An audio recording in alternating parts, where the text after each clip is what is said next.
हा व्हिडिओ खास माझ्या मैत्रिणींसाठी. घरात किती जरी काम केले तरी ते संपत नाही. मग स्वतःसाठी वेळ कसा द्यायचा किंवा तुम्ही स्वतःसाठी कसं जगू शकता, हे मी आजच्या या व्हिडिओच्या माध्यमातून तुमच्यापर्यंत माहिती पोहोचवत आहे. तुम्ही घरातील सगळी कामं एकाच वेळी पूर्ण करू शकत नाही, कारण घरातील कामांना शेवट नसतो. ज्या महिला असा प्रयत्न करतात त्या नेहमी आजारी पडतात. कामातून थोडा वेळ काढून तुमच्या आरामाकडे सुद्धा लक्ष द्या.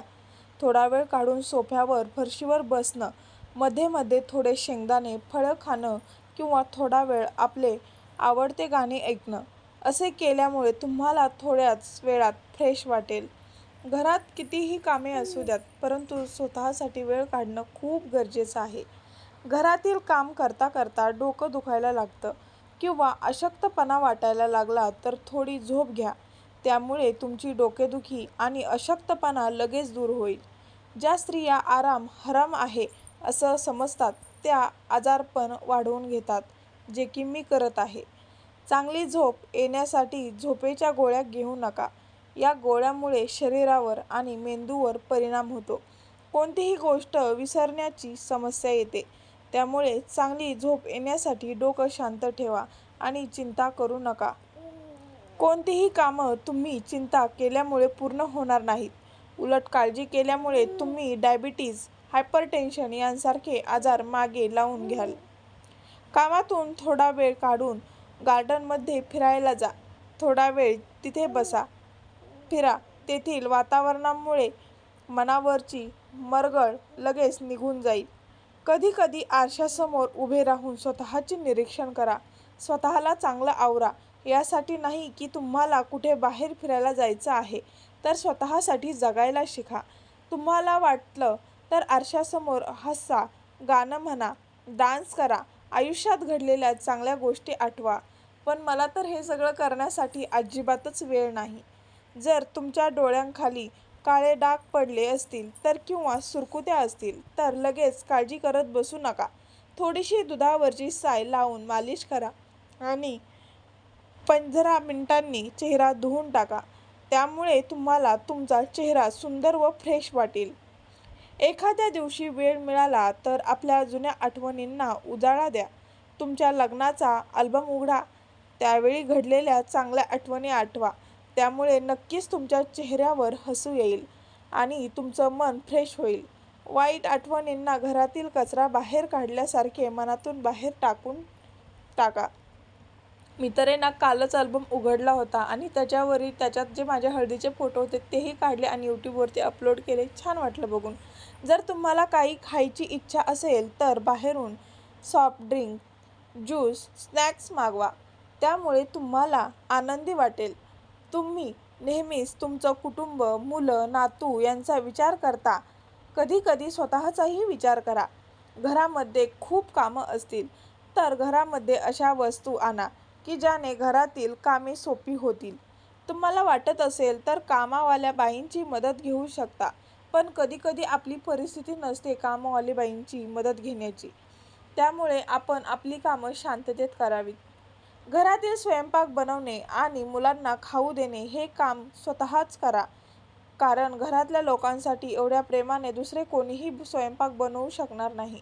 जेवढ्या प्रेमाने तुम्ही बनवाल, जास्त कामामुळे जास्त टेन्शन येत आणि त्यामुळे स्त्रियांचे आरोग्य खराब होते आणि त्या चिडचिड्या होतात. जर तुम्ही आजारी आहात आणि तुम्हाला बरं वाटत नसेल तर या गोष्टी घरच्यांपासून लपवू नका.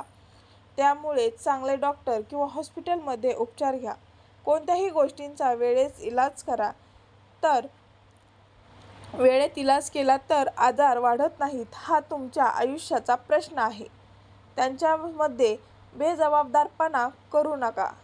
वेळच्या वेळी आपलं बीपी, शुगर चेक केली पाहिजे. त्यामुळे कोणताही आजार होण्याच्या आधीच कळतो आणि तो आजार असेल तर वाढत नाही. एक गोष्ट नेहमी लक्षात ठेवा की तुमच्या परिवारासाठी तुम्ही खूप महत्त्वाच्या व्यक्ती आहात. भलेही तुम्हाला कोणी या गोष्टी बोलून दाखवत नसेल, पण तुम्ही घरात नसाल तर तुमच्या घराला घरपण राहत नाही.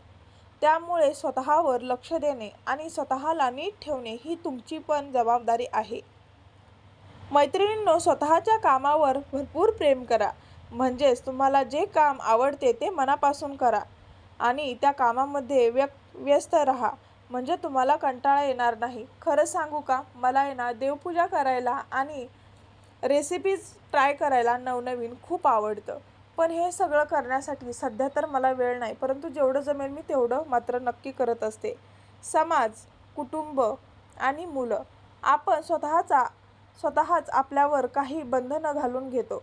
त्यामुळे मन हताश होते आणि निराशा येते. त्यामुळे जगताना हेही महत्त्वाचे आहे की या बंधनांना तोडून स्वतःसाठी वेळ द्या. त्यामुळे तुम्हाला आयुष्य खूप सुंदर वाटेल. या गोष्टी तुम्हाला खुश ठेवतील आणि मोटिवेट देखील करतील. स्वतःला महत्त्व द्यायला शिका. तुम्हीच तुमची इज्जत केली नाही तर दुसरं कोणीही करणार नाही. कोणत्याही चुकीसाठी स्वतःला दोष देणे बंद करा. जर तुम्ही प्रत्येक गोष्टींसाठी स्वतःला दोष देत राहिला तर तुम्ही निराशा आणि हताश होऊन जाल. कोणतेही संकट आले तर भीती वाटणं स्वाभाविक आहे, पण त्या संकटांचा सामना करून संकट सोडवणं हे पण गरजेचं आहे. जेव्हा तुम्ही तुमची भीती घालून परिस्थिती कशी हँडल करायची हे शिकाल, तेव्हा या गोष्टी लक्षात ठेवून तुम्ही कोणतीही कठीण परिस्थिती चांगल्या पद्धतीने हँडल करू शकाल. जेव्हा तुम्ही कोणतेही काम तुमच्या मनाने कराल तेव्हा तुमच्यातील कॉन्फिडन्स आणखी वाढेल. निर्णय बरोबर असतील तर तुम्हाला आनंद होईल आणि तुमचे निर्णय चुकीचे असतील तर त्यांच्यातून काहीतरी शिकायला मिळेल. तर आजचा हा व्हिडिओ खास माझ्या मैत्रिणींसाठी, खास स्त्रियांसाठी कसा वाटला नक्की सांगा. व्हिडिओ आवडल्यास लाईक, शेअर आणि चॅनेलला सबस्क्राईब करा. हा व्हिडिओ अशा स्त्रियांपर्यंत पोहोचवा जे की आपल्या कामातून स्वतःसाठी अजिबात वेळ देत नाहीत. जेणेकरून तुमचे फ्रेंड्स असतील, रिलेटिव्ज, मैत्रिणी, तुमची मम्मी असेल, आई असेल, मावशी असेल, काकी असेल, आत्या असेल, बहीण असेल, बायको असेल, या सगळ्यांपर्यंत तुम्ही हा व्हिडिओ नक्की पोहोचवा. त्यांनाही छान वाटेल. आणि आजचा हा व्हिडिओ माहितीपूर्वक वाटला असेल तर लगेचच सबस्क्राईब करा आणि एक लाईक तुमचा माझ्यासाठी खूप महत्त्वाचा आहे. व्हिडिओला लाईक करा. व्हिडिओ बघतात लोक पण लाईक मात्र करत नाहीत. लाईक नक्की करा. चला तर पुन्हा भेटूयात अशाच एका नवीन माहितीसोबत. तोपर्यंत तुम्हा सगळ्यांना माझा नमस्कार. श्री स्वामी समर्थ. जय जय स्वामी समर्थ. थँक्यू.